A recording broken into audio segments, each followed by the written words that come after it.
I'll talk about averaging SGD, or Riemannian manifolds. Thank you. I will introduce you some recent work about stochastic approximation and Riemannian manifold. It's joint work with Nilesh, Francis Bach, and Michael Jordan. So we would like to minimize the function f defined on the manifold M, as in the previous talk. But here, we will only have access to some unbiased estimate of our gradient. So we will still consider our gradient descent. Sorry. So in the current point xn minus 1, we will linearize the manifold into the tangent space. And we will consider the direction of the negative gradient, which is the direction where the function will decrease the most. And we will go along the manifold following the geodesic for a time step of gamma n. So this gives really like the extension of the stochastic gradient descent to the Riemannian setting. And you can see that it is exactly the analog of the classical Euclidean stochastic gradient descent, where you replace the exponential map by the identity. So the complexity result for the stochastic gradient descent on Riemannian manifold has been first studied in the seminal work of Zhang and Sra in 2016 at Colt. And they basically show that you can obtain, if the function is geodesically convex on the manifold, you can obtain the same minimax rate of convergence that in the Euclidean case. If your problem is geodesically strongly convex, then with a step size of 1 over mu n, you will obtain a rate of convergence of 1 over mu n. If your function is only convex, with a step size of 1 over square root of n, you will obtain a slow rate of convergence of 1 over square root of n.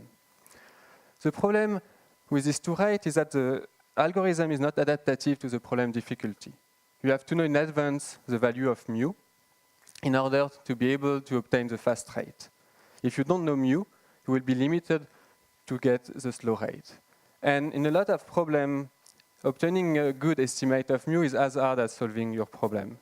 And also, the algorithm is very sensitive to the constant in the step size. So if you use this algorithm with a step size of c over n, with c, which will be a little bit smaller or larger, this can go to like arbitrarily slow convergence rate. So this was also the case in the Euclidean setting. And if we go back to the seminal work of Polyak and Ruppert, who proposed averaging for smooth problem, we can read in the paper of Polyak and Yudiski that we have this paradoxal idea that a slow algorithm with a less than optimal convergence rate should be averaged. The problem is, how can we average some element on a manifold? We know that on a Euclidean space, the average will be the solution of the minimization problem, which minimizes the distance between all your points and your average. And this minimization problem is well defined, and we'll have a closed form solution, which is the usual average you know. The problem is that when you extend this in the manifold setting, you can still define the Riemannian center of mass, which will be the solution of this minimization problem, where the Euclidean norm of the logarithmic map of xi will be the analog of the Riemannian distance between x and xi. And this minimization problem will have a solution under a certain property. The problem is that there will never have any closed form solution. So it's a problem as hard as your initial problem. But instead, you can consider the online equation for the average in the Euclidean setting. And you can transfer this Euclidean online average as a streaming average on your Riemannian manifold. So you will have a second iterative process, x n tilde, which will track your average on the manifold, but which will not be exactly your true average. And so we will study this algorithm with two iterates. The first one, xn, will be your basic stochastic Riemannian gradient descent. And your second iterate, xn tilde, will be your streaming average. And we will study this algorithm for step size of the form c over n power alpha, with alpha between 1 over 2 and 1. And the algorithm has essentially the same complexity as the initial gradient descent, with the additional computation step of computing the logarithmic map. But in a lot of problems, when you will have a closed form for the exponential map, you will also have a closed form for the logarithmic map. So we will study this algorithm under a set of three assumptions. The first one, which is quite strong, is that we will assume that there exists a set X where all the iterate Xn remain. And on this set, the manifold and the function will behave well. So the exponential map and the logarithmic map will be defined, the function will be smooth, and so and so. We also assume that the function f will be strongly convex in the optimum x star. And finally, the most important assumption is that we assume the iterate xn will have a slow rate of convergence to the solution x star. So we already assume that your primal iterate, xn, converge to the solution with a slow rate of O of gamma n. Assuming this, we are able to derive the asymptotic law of convergence of the streaming average xn tilde. So we will show that the vector logarithmic map taken in the basis x star of xn tilde will asymptotically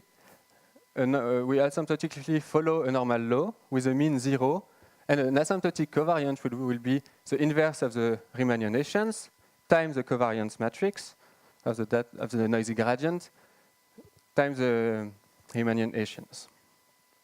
So first, these results also hold in expectation under some additional moments of the force moment of the convergence of the primal iterate xn. We remark that we have a rate of convergence of 1 over n for any step size decrease. And the optimal covariance rate saturates the statistical lower bound. So we obtain the optimal covariance matrix. Now we will apply this problem to the streaming PCA problem, where we have a matrix H, and we want to compute the principal eigenvector of this matrix H when we only have access to a stream of matrix Hn. So this problem was very well studied in the community, and there are two important papers, one by Pratikjan et al. About streaming PCA at COUT in 2016, and the other one by Ohad Shamir at ICML in 2016. And they study the performance of the Oya algorithm, which can also call the noisy power method. And what they show is they basically show that the randomized power method is not adaptive to the problem difficulty.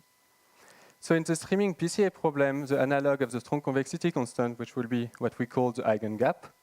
So we consider that the matrix H will have eigenvalue lambda I, and in the case that the first eigenvalue lambda 1 is equal to the second eigenvalue lambda 2, then the algorithm will obtain the slow rate of 1 over square root of n.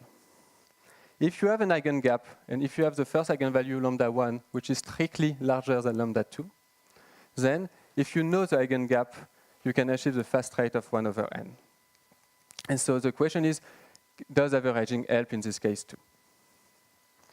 So we will consider the average power method, where the first step will iterate on xn will be the classical Oya iteration, which is in fact a projected gradient descent on the sphere.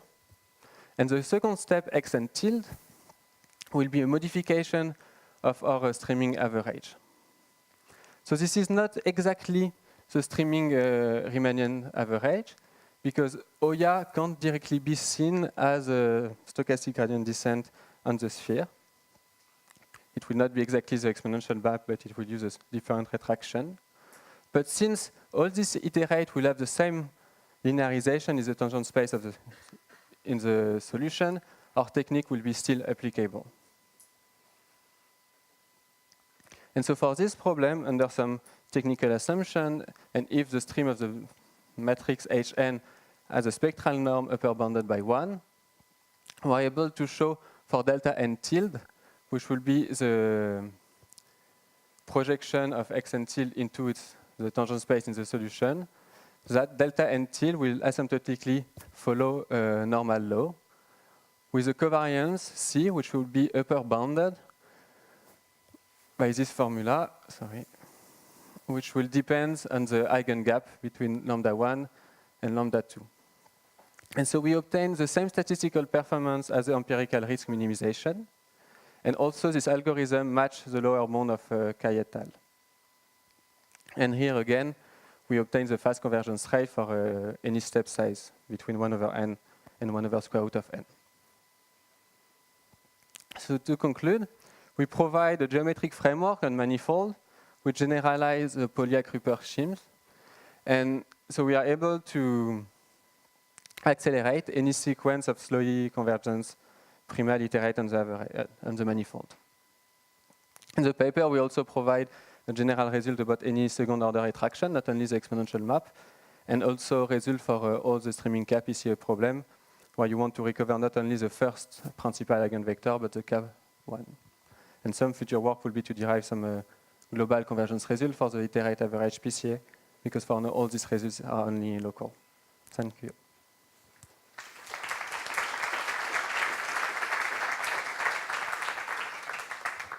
Any question?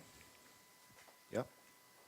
Maybe I missed it, but in the n to the minus sigma, when sigma is smaller, it's between half and 1. Can you repeat, excuse me? In the case where the step size is strictly with the parameter smaller than 1. Yes. In stochastic approximation, you see that there we don't have an eigenvalue dependence at all.